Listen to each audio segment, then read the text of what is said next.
اپنی زندگی سے نا یہ بہت زیادہ ہرس، ہوس، طمع، اور یہ کسی بات کی بھی ہو، ہرس صرف پیسوں کی نہیں ہوتی، شہرت کی بھی ہوتی ہے،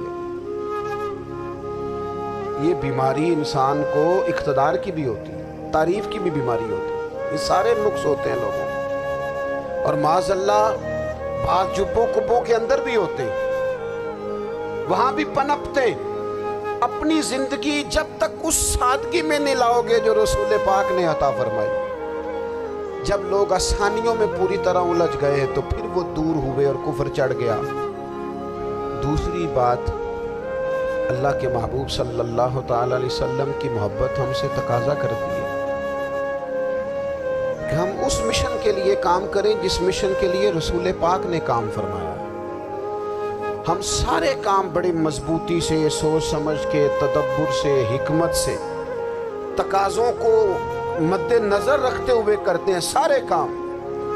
دین کے کام میں ہمارا مزاج نہیں ہوتا، او ہو جائے گا جی، آپ بسم اللہ پڑھیں جی، شروع کریں جی۔ آپ تقاضوں کو سمجھیں، چیزوں کو دبائیں نہیں، چیزوں پر غور کریں۔ کسی کے ذہن کی سطح پر سوال ابھرتا ہے، اس کا تسلی بخش جواب دیں۔ اپنی زندگی میں دین کے کام کے لیے اپنے آپ کو وقف کریں، اور دین کے کام کے بہت سارے پہلو ہیں۔ ہزاروں لوگوں کو قرآن پاک ٹھیک پڑھنا نہیں آتا، ہزارہا لوگ ہیں جو قرآن مجید کے مطالب سے آگاہ نہیں ہیں، دین کی بنیادی ضروریات سے لوگ نابلد ہیں۔ میں آپ کو کس طرح یہ بات سمجھاؤں کہ ہزاروں کی تعداد میں طلاقیں اس لیے ہوتی ہیں کہ مردوں کو طلاق کے مسئلے نہیں آتے، انہیں پتہ نہیں ہے کہ مجھے حقوق زوجین کے معاملے میں کیسے چلنا۔ ڈھیر سارے گھروں میں تباہی اس لیے ہے کہ تربیت اولاد کا دینی منہج ہمیں نہیں پتا۔ اپنا حصہ ملائیں دین کے کام میں۔ ایک آدمی کو اگر تو نمازی کرنے میں کامیاب ہو گیا، تیری زندگی بدل گئی۔ وہ دین بیزار لوگ جو ہمارے بیچ بیٹھ کے ہماری نوجوان نسل کو پگڑی اور داڑھی کا نام لے کے بنیادی طور پر دین سے دور کرتے، ایسے نوجوانوں کو دین کا پیغام محبت دے کر دین کے قریب کرنا ہماری ڈیوٹیوں کا حصہ ہے۔ ہمیں ذمہ داری کا احساس کرنا پڑے گا، ہمیں یہ خاص قدم اٹھانا پڑے گا، توجہ دینی پڑے گی۔ مساجد، مدارس، میں آپ سے عرض کروں، اتنی ڈٹ کے مخالفت ہوتی ہے نا مدرسوں کی، اتنی ڈٹ کے۔ میں ادارہ چلاتا ہوں، اس کے چلانے میں جو مشکلات ہیں وہ تو ہم بتا نہیں سکتے آپ کو، اس لیے کہ میری قوم، میرا اس قوم سے تعلق ہے جو نعت خواں امیر کرنا چاہتی ہے، مدرسے نہیں، نقیب خطیب پیدا کرنا چاہتی ہے، شعر و شاعری کی زندگی کو پروان چڑھانا چاہتی ہے۔ فقط ہمارا ان لوگوں سے تعلق ہے جو لاکھوں کروڑوں روپیہ محافل پہ لگائیں گے، اور قاری صاحب بیچارے اگر مسجد کا کوئی ہونے والا کام کسی وقت بتا دیں گے تو وہ بڑی مشکل آ جائے گی ان کے لیے۔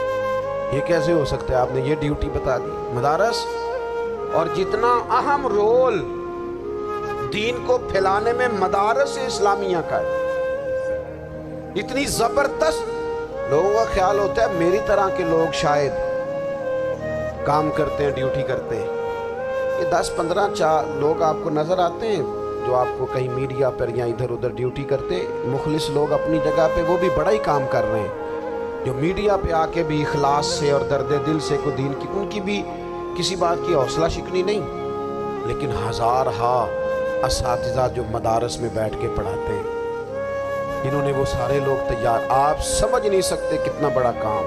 حفظ کا استاد جو ہوتا ہے نا، اس کی ڈیوٹی 24 گھنٹے ہوتی ہے، فجر سے پہلے، اور اس نے بچوں کو اٹھانا ہے۔ تنخواہ تو ہم انہیں دینا نہیں نہ چاہتے جی، تنخواہ نہیں دی انہوں نے، ہمیں مولوی امیر نہ ہو جائے، مولوی نو تے سوٹ بھی 27ویں والی رات دے ہے تاکہ کدھر سوان کے عید والے دن پا نہ لوے، کیونکہ 27ویں تو بعد تے درزی پھڑتا ہی کوئی نہیں، کیوں حضرت ایسا ہی ہے نا، اس وقت تو نہیں نہ لیتا، تو ہم چاہتے ہیں مولوی ہماری مرضی کے ہماری طرح کا سوٹ نہ پہن لے۔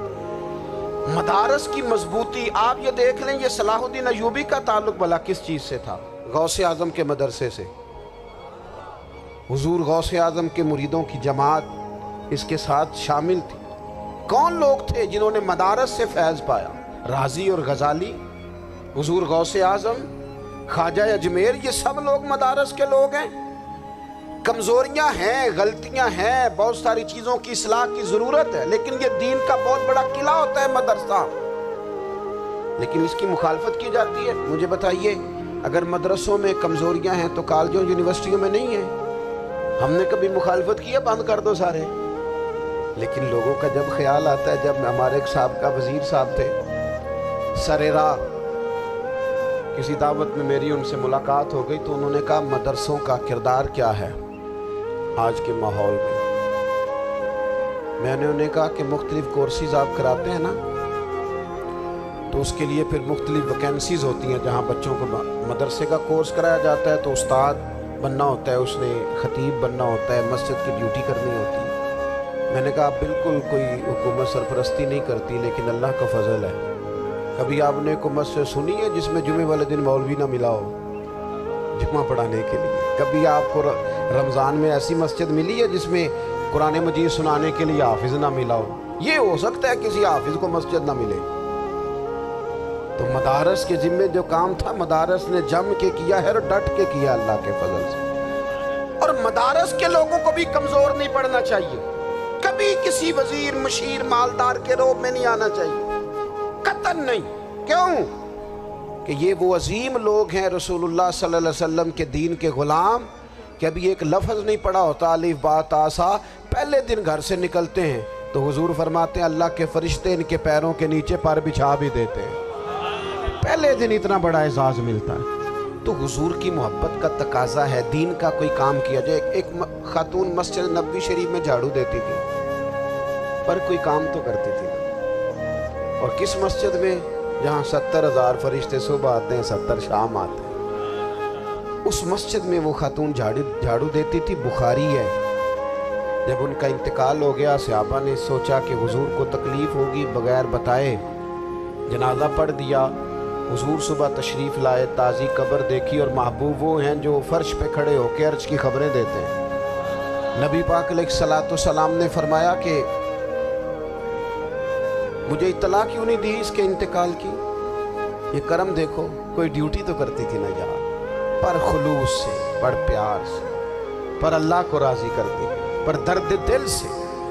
اور دین کی ڈیوٹیاں کرنے والے دوستو سنو، حضور صبح آئے، قبر کو دیکھ کر فرمایا مجھے کیوں نہیں بتایا؟ یا رسول اللہ آپ کو تکلیف دینا مناسب نہ جانا؟ تو قبر پہ کھڑے ہو کے حضور نے فرمایا صف بناؤ، میں دوبارہ جنازہ پڑھاؤں گا، صف بناؤ میں دوبارہ جنازہ پڑھاؤں گا۔ کوئی ڈیوٹی تو۔ تیسرا تقاضا حضور کی محبت کا، سمجھو میں بس بڑی جلدی بات سمیٹنے لگا ہوں۔ حضور کی امت سے پیار کرو، یہ نبی پاک کی محبت کا تقاضا ہے۔ حضور اس بندے سے بڑے راضی ہوتے ہیں جو حضور کی امت سے پیار کرتا ہے۔ آپ کو پتہ ہے حضرت جبریل امین علیہ السلام نے معراج کی رات حضور علیہ الصلوۃ والسلام سے عرض کی تھی کہ اللہ کی بارگاہ میں عرض کیجئے گا میری بھی ڈیوٹی لگ جائے آپ کی امت کے ساتھ محبت کرنے پر۔ تو یہ کیوں کہا تھا انہوں نے؟ علماء نے لکھا اس لیے کہا تھا کہ حضرت جبریل بھی جانتے ہیں کہ حضور کی امت سے محبت کی بات کی جائے نا تو نبی پاک راضی ہوتے ہیں۔ امت سے پیار کرو گے نا، امت سے۔ ایک صرف بات کا خیال رکھنا، عقیدہ برا ہو تو بات دوسری ہے، ورنہ میرے محبوب کی امت کا ایک ایک شخص جو مدینے والے کا کلمہ پڑھتا ہے، جو حضور کا غلام ہے، اس کے بارے میں اپنے دل میں گنجائش رکھنا، پیار رکھنا، وارفتگی رکھنا۔ او دوستو، یہاں لوگ کس طرح گروہوں کو، جماعتوں کو سپورٹ کرتے ہیں۔ نبی پاک نے اس امت کی کثرت پر فخر بیان کیا، اور حضور فرمانے لگے 120 صفیں جنتیوں کی ہوں گی، قیامت میں 80 صفیں صرف میری امت کی ہوں گی، میں کثرت امت پر فخر کروں گا۔ ان لوگوں سے پیار کرنا ہے، ان کے دکھ درد کو سمجھنا ہے۔ پتہ ہے آج کیا ہوتا ہے؟ آج ہمیں نا مختلف چھوٹے چھوٹے ملکوں میں بانٹ دیا گیا، تو ہم کسی دوسرے مسلمان بھائی کا درد نہیں محسوس کرتے، ہم گھروں میں نہیں محسوس کرتے۔ پڑوسی پر ظلم ہو رہا ہو تو ہم کہنے پتر ساڈا نہیں مسئلہ، یہودہ مسئلہ ہے، تینوں کی لگے۔ حالانکہ پڑوسی کی آگ اس لیے بھی کسی وقت بجھا دینی چاہیے کہ پڑوسی کی نہ بجھائی جائے تو اپنا گھر بھی زاد میں آ جاتا۔ آج امت مسلمہ سے ہمیں بس لگا دیا کہ اپنے حصے کی روٹی کماؤ، اپنے حصے کی کوٹھی بناؤ، اپنے حصے کی گاڑی خریدو، اپنے حصے کا کام کرو۔ امت کا درد، امت کی بات، وحدت امت کا تصور، امت کا دوبارہ سے وہ شان ارسل رسولہ بالہدی ودین الحق لیظہرہ علی الدین کلہ، وہ تصور کب ہوگا؟ اس وقت ہوگا جب ہم بات امت کی کریں گے۔ نبی پاک علیہ السلام نے فرمایا مسلمان کی مثال ایک جسم کی طرح ہے، جسم کے ایک حصے کو تکلیف ہو تو سارا آزمائش میں آ جاتا ہے۔ مجھے بتاؤ یہ انگلی درد کرتی ہو، یہ انگلی جسم کا حصہ ہے نا، تو میرا خیال ہے دماغ یہ کہہ دے گا کہ انگلی کی درد ہے نا مینوں کی لگے، دل کہہ دے گا کوئی نہیں ٹینشن لینے، انگلی کا مسئلہ ہے نا۔ ایسا نہیں ہوتا، بلکہ جب انگلی میں درد ہوتی ہے تو دماغ منصوبہ بندی کرتا ہے کہ اس کا علاج کیسے ہو سکتا ہے، دل پریشان ہوتا ہے، پیر چل کے جاتے، ہاتھ وہ دوائی وصول کرتے، دانت اسے چبا کر، حلق اسے نگل کر، معدہ اسے ذخیرہ کر کے جسم میں پھیلاتا ہے، پھر جا کے انگلی شفا پذیر ہوتی ہے۔ ایک حصے کو درد ہو تو سارا حصہ کام پہ لگ جاتا ہے۔ اسرائیل اگر تکلیف دے رہا ہے فلسطینیوں کو تو ہونا چاہیے تھا نا بعض مسلمان حکمرانوں کو نیند نہ آتی، وہ درد دل محسوس کرتے، ہونا چاہیے تھا نا کہ بعض لوگ یہاں ہم کیا کرتے ہیں بھلا بیٹھ کے، اب تو مجھے بعض چیزوں سے کوفت بھی ہونے، ہم دیتے ہیں بیان، مذمت، آپ کے بیان دینے سے کیا ہوگا؟ فلانے نے بھی بیان دے دیا، فلانے نے بھی کلپ دے دیا، یہ کیا کر رہے ہیں؟ یہ تو آپ زندہ رہنا چاہتے ہیں۔ وہ جس طرح آج کل ہمارے ہاں بہت ساری جو کہ جماعتیں ہیں تو کشمیر ڈے آتا ہے نا تو مل کے ریلی نہیں نکالی جا سکتی، سوال نہیں پیدا ہوتا، کیونکہ ہمیں جماعتوں کو زندہ رکھنا ہے۔ اس جماعت کی خبر الگ لگنی چاہیے، اس جماعت کی خبر الگ، تو ایسے کوئی انقلاب آئے گا؟ یاد رکھنا امت کو پوری کو ایک طاقتور آواز بننا پڑے گا، ہمیں تھوڑا تھوڑا اوپر اٹھ کے سوچنا پڑے گا۔ خدا را اللہ تعالیٰ مجھے معاف کرے اگر کوئی بات میں ستی کر رہا ہوں، دل کی گہرائی سے عرض کرتا ہوں اب تو بڑا سخت وقت آ گیا، اب چونکہ اب تو کیمرے کی آنکھ آئی ہے تو وہ زخمی بچے دیکھے نہیں جاتے، وہ تڑپتی مائیں دیکھی نہیں جاتی، وہ سسکتی اور آواز دیتی بیٹیاں سنی نہیں جاتی، وہ آوازیں ایسی ہیں جیسے وہ رات کے سناٹوں میں چیخیں بن کے لوگوں کو جگایا کریں گی۔ خدا را کچھ جرم ایسے ہوتے ہیں جن کی سزائیں بڑی سخت ہوتی ہیں، جن کی معافی بڑی مشکل سے ہوتی ہے۔ اپنے اندر جذبہ ایمانی پیدا کریں۔ وہ میرے دوستو بستر پر بھی تو لوگ ماری جایا کرتے ہیں نا۔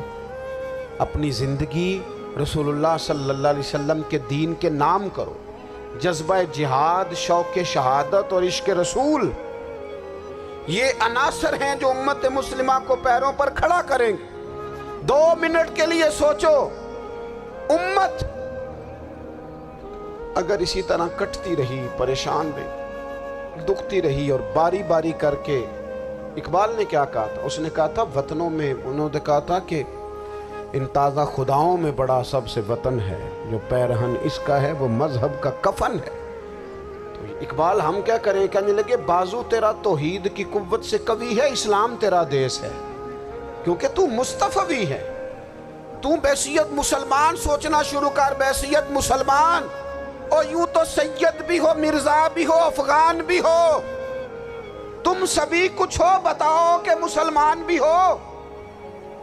تمہارے اندر کہیں سے کوئی مومن بھی بولتا ہے کہ نہیں؟ علاقائی تعصبات اور ملکی سرحدوں میں قید ہو جانے والوں، تم ایک نبی کی امت ہو۔ کیوں نہیں سمجھتے کہ جب کشمیر کی بیٹی روتی ہے تو مدینے والے محبوب پاک علیہ السلام کی امت کی بیٹی روتی ہے، جب فلسطین کی بیٹی روتی ہے تو امت کی بیٹیاں روتی۔ خدا را کچھ درد دل اپنی طبیعت میں پیدا کریں۔ میں حکمرانوں کی بات نہیں کرتا، میں تو عام لوگوں سے ایسے تبصرے سنتا ہوں جو نہیں کرنے چاہیے۔ وہ نہیں جی نہیں، دوسرا رخ بھی دیکھو، عام آدمی اٹھ کے، عام لوگ بھی یہ خطرناک سوچیں اور ان سے خوفناک نتائج برآمد ہوں گے۔ تو 3 باتیں میں نے آپ کی خدمت میں عرض کی ہیں۔ ایک تو کوشش کریں اپنی زندگی کے اندر کہ زندگی کو سادہ کریں، پیسہ ضرور کمائیں لیکن پیسے سے پیار نہ کرو، پیار تو مدینے والے رسول سے کرو۔ دولتیں، ہرس، ہوس، طمع، ان سے باہر آؤ۔ اور دوسری گزارش آپ کی خدمت میں یہ عرض کی ہے، کچھ نہ کچھ دین کا کام، اور اس میں بھی شہرتوں سے بچتے ہوئے، تصویروں سے بچتے ہوئے۔ میں ہر محفل میں شاید کہتا ہوں میری فوٹو آ رہی ہے اور لائیو آ رہا ہے اور فلاں ہو رہا ہے، لیکن اس محفل کا خوبصورت انسان وہ ہے جو سب سے پیچھے بیٹھا ہے، وہ کسی فوٹو کے لیے نہیں آیا۔ اور میں ڈھیر سارے لوگ دیکھ رہا ہوں، یہ جو آگے بیٹھ جاتے ہیں بعض اوقات 5، 7، 10 لوگ، یہ بڑی تصویر سازی کرتے ہیں، لیکن جو پیچھے بیٹھے ہوتے ہیں ان کی کوئی فوٹو نہیں آتی۔ اور میں نے بہت سارے لوگوں کو دیکھا ہے کبھی موبائل کو ہاتھ بھی نہیں لگاتے، لیکن جن کے لیے آئے ہیں انہیں تو پتہ ہے نا کون کون آیا ہے۔ اور کچھ دین کے لیے کریں۔ اور تیسری گزارش آپ کی خدمت میں یہ ہے کہ امت بن کر بھی ضرور سوچیں اور امت کے دکھوں کا مداوع بھی کریں اور امت مسلمہ کا درد بھی اپنے سینے میں ضرور محسوس کریں۔ اللہ تعالی ہماری اس بزم کو جی ایک بات اور سن لیں جی، نبی پاک علیہ الصلوۃ والسلام نے ارشاد فرمایا، لائیں جی، حضور سید عالم علیہ الصلوۃ والسلام نے ارشاد فرمایا کہ جب تک بندہ اللہ کے بندوں کی مدد میں رہتا ہے نا، اللہ بھی اس کی مدد کرتا رہتا ہے۔ یعنی اگر آپ امت کے لیے سوچتے ہیں، کوئی امت کے لیے فکر پیدا کرتے ہیں، کچھ امت کی سوچیں لاتے ہیں تو اللہ بھی مدد فرمائے گا۔ اور یہ بات اچھی طرح یاد رکھیں، جب بھی بندہ کوئی ایسا کام کرتا ہے نا جو خالص اللہ کی رضا کے لیے ہو تو رب کی مدد ضرور آتی ہے۔ وَلَقَدْ نَصَرَكُمُ اللَّهُ بِبَدْرٍ وَأَنْتُمْ أَذِلَّةٌ۔ تو یہ کام کریں گے تو اللہ کی مدد بھی آئے گی۔ اللہ توفیق عطا فرمائے۔ وَمَا عَلَيْنَا إِلَّا